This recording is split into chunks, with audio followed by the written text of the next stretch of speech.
Bonjour Alain Minc. Bonjour. Emmanuel Macron a été réélu, c'est un exploit, tout le monde le souligne ce matin. Pourquoi cependant si peu d'enthousiasme hier soir à votre avis? Avant de vous répondre, je voudrais quand même insister sur l'immense soulagement que nous ressentons, nous, mais tout le monde occidental en tout cas. Au fond, quand on a vu l'attention qu'avaient les Européens, les Américains, moi j'ai eu beaucoup de copains étrangers hier soir, on voit bien qu'ils pensaient que si la France tombait, c'est-à-dire si Marine Le Pen gagnait, que l'Europe était atteinte au cœur et que même l'Alliance Atlantique était soumise à une secousse tellurique. Ouais. Alors, d'une certaine façon, on peut se dire, à contrario, ça montre que la France est encore un pays important. Bon. Voilà, donc une fois soulagé, pourquoi pas d'enthousiasme? Oui, mais il faut le savoir. Pourquoi pas d'enthousiasme? Pourquoi pas d'enthousiasme? C'était frappant quand même. Parce que je pense qu'il faut être lucide.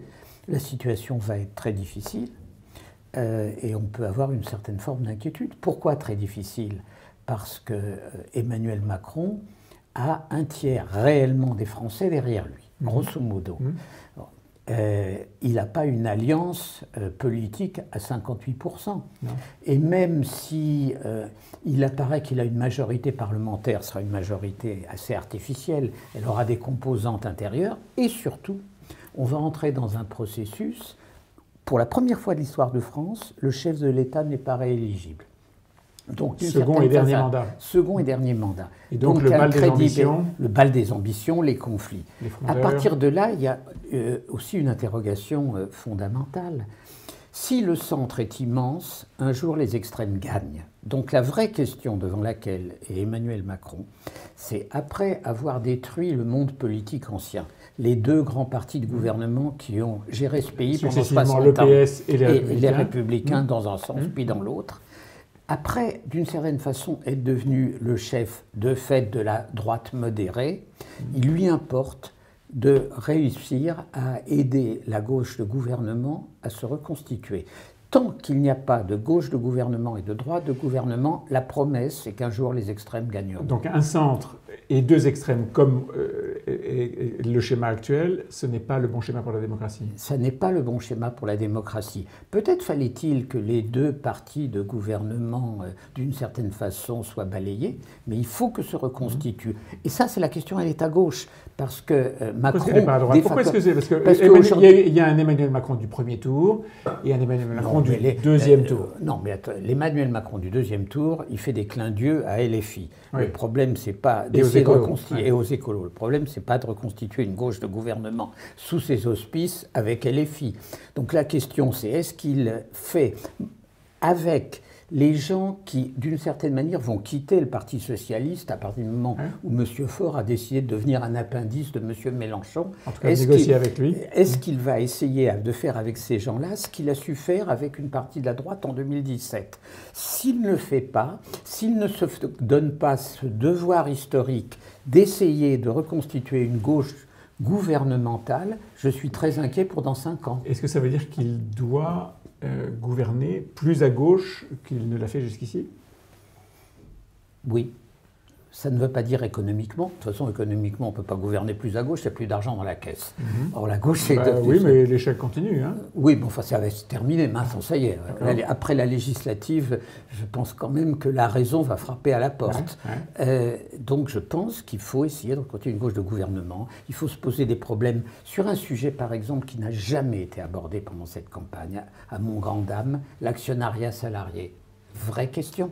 Par exemple, Emmanuel Macron a acheté, si j'ose dire, sur étagère la question du dividende salarié. Mais ce n'est pas la bonne question. C'est pas la bonne.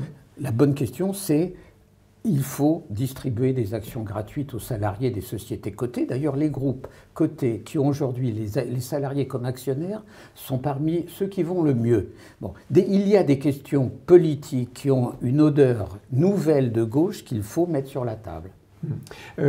Les législatives ont lieu donc les 12 et 19 juin. La campagne a été lancée dès hier. Elle était même lancée quelques jours avant par Jean-Luc Mélenchon, qui explique qu'il faut l'élire Premier ministre, avec une drôle de formule compte tenu de la lecture de la Constitution. Vous croyez au troisième tour? Non. mais je crois à une situation parlementariste très bizarre. Je ne sais pas s'il y aura une espèce de parti unique avec des tendances ou une confédération, mais il y aura 5 composantes dans cet immense magma. 5. Il y aura les mélenchonistes d'origine, les En Marche. Il y aura les troupes de François Bayrou, dont la capacité de chantage va se manifester à plein. Il y aura les troupes d'Édouard Philippe qui vont déjà parier sur l'avenir. Il y aura une partie de députés LR qui, grosso modo, seront sous les auspices du chef de groupe clandestin que sera Nicolas Sarkozy. Et puis il y aura une partie quand même venant de la gauche.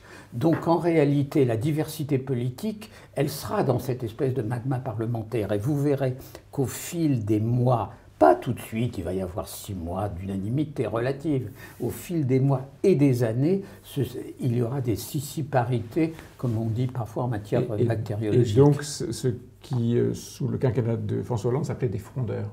Non, mais là, c'est beaucoup plus profond. Ce n'est pas un problème de frondeur face à un parti unique. C'est qu'il y aura des sensibilités différentes, que la perspective d'une élection sans candidature du chef de l'État amèneront à se différencier de plus en plus.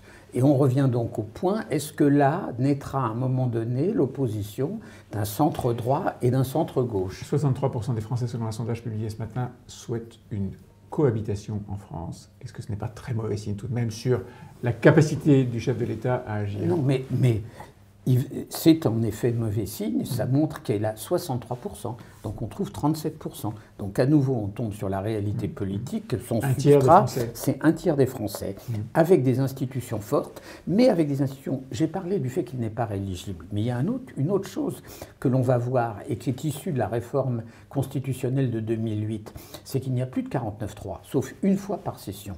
Il ne faut jamais oublier, par exemple, que Michel Rocard avait gouverné avec 25 49.3. Dans une majorité relative. Hein. Dans une majorité François relative. Mitterrand avait eu une majorité relative à son second mandat.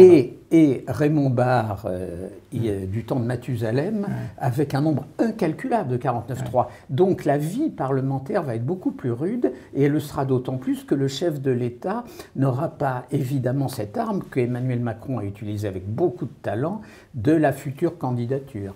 Donc c'est à la fois un exploit personnel exceptionnel, servi pour une part, comme toujours quand il s'agit d'Emmanuel Macron, par une chance insolente, mais c'est un pari. Cette chance, c'est le contexte de la guerre d'Ukraine. Si vous voulez, Macron est à 24 avant le début de la guerre, il monte à 30, il revient à 27. Bon. Mais le talent et la chance devaient aller de pair aux yeux de Napoléon. Bon, c'est tout à fait le cas, mais une fois qu'on a dit ça, la situation va être quand même compliquée. 18%, 34%, 41,5%, ce sont les scores dès Le Pen, Jean-Marie, puis Marine, à 3 élections présidentielles, au second tour. La prochaine fois, 50. Si il n'y a pas la réapparition d'une capacité d'alternance entre une droite modérée et une gauche modérée, le risque est grand, d'autant plus grand que le lepénisme sans Le Pen, s'il prend le visage par exemple de ce jeune homme hyper doué qui est M. Bardella, est beaucoup plus puissant. L'effet radioactif des Le Pen existe encore. Il existe encore. Et d'ailleurs, c'était... Malgré sa dédiabolisation. En fait, Marine Le Pen est redevenue une Le Pen dès lors qu'Éric Zemmour est sorti du panorama. Elle a fait une campagne de premier tour, en réalité, à l'ombre protectrice d'Éric Zemmour. Ses excès. Et par ses excès. Dès qu'elle s'est mise à parler entre les deux tours, elle a perdu 1,5% par jour.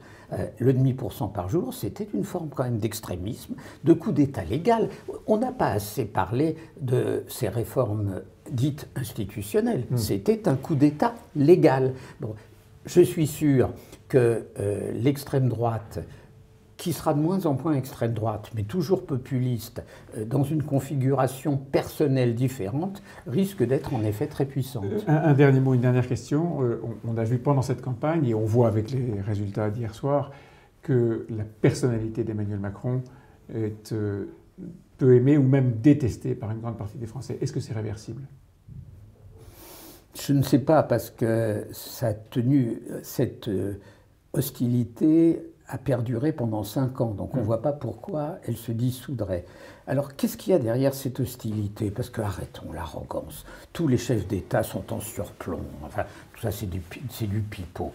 Qu'est-ce qu'il y a? Il y a un aspect classe sociale. Et d'ailleurs, il suffit de regarder... Un aspect premier de classe. Premier de classe, incarnant les classes heureuses de la société.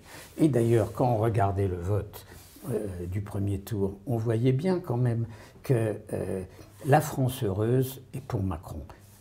La France malheureuse s'est réfugiée dans ce vote absurde à certains égards, surtout pour des gens des banlieues qui étaient le vote Le Pen. Et quand on regardait d'ailleurs le Champ de Mars hier, le Champ de Mars... Peu de monde, pas d'enthousiasme. Oui, mais des électeurs bourgeois, bien habillés, en cravate comme vous. Ou col ouvert comme, comme moi. Mais de la France heureuse. Ouais. Bon, c'est ça le vrai problème. Et au fond, la France malheureuse en veut à Macron d'incarner presque physiquement la France heureuse. C'est le défi du nouveau quinquennat. Merci Alain Minc. Merci.